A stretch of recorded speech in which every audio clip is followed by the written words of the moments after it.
ซอก LCM ของ2 x 2a กำลัง2บวก 4a กับ 3a กำลัง2ลบ 3a ลบ 18กับ x กำลังa กำลัง2ลบ 6a แล้วก็ลบ9ในนี้เขาก็จะแยกมาเลยแกเขียนแต่ละอันออกมาเป็นส่วนไปส่วนละตัวทำอิฐเหมือน2a บวก4ตัวที่2แม่น 3a กำลัง2ลบ 3a ลบ8 3a กำลัง2ลบ 3a ลบ18ต่อไปตัวที่3 a กำลัง2ลบ 6a บวก9 a กำลัง2ลบ 6a บวก9เขียนแต่ละอันออกมาไปส่องหาทวีคูณของแต่ละอันของพวกมัน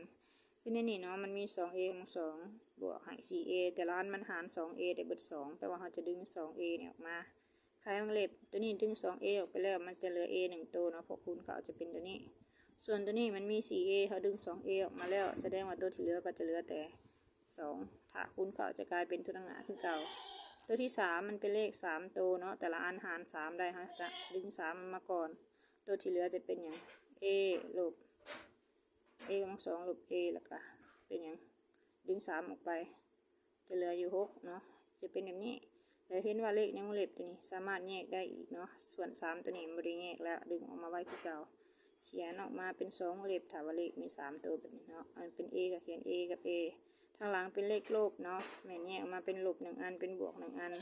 แม่นอย่างคูณกันได้6แล้วลบกันได้1คำตอบแม่น2กับ3แต่อยากให้มันออกมาเป็นลบแม่นบอกแสดงว่า3ต้องเป็นลบ2ต้องเป็นบวกเป็นแบบนี้เดี๋ยวเราก็จะแยกมาได้แบบนี้แล้วสุดท้ายแม่น a กำลัง2ลบ 6a บวก9แยกมาเป็น2วงเล็บเขียน a เขียน a อันนี้บวกเนาะทางหลังผัดเป็นลบฉะนั้นเวลาแยกจะเป็นลบเป็น2แบบนี้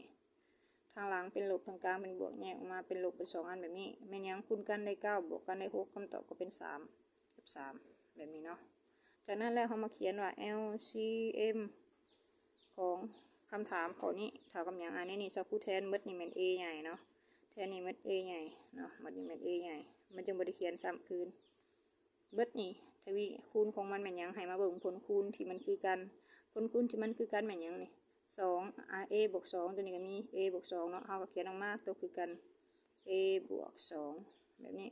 ส่วนตัวนี้มันมีอย่าง a ลบ3ตัวนี้มี a ลบ3 2เถื่อเราเปลี่ยน a ลบ3 2เถื่อนี่เป็นเลขกำลัง2ก่อนแบบนี้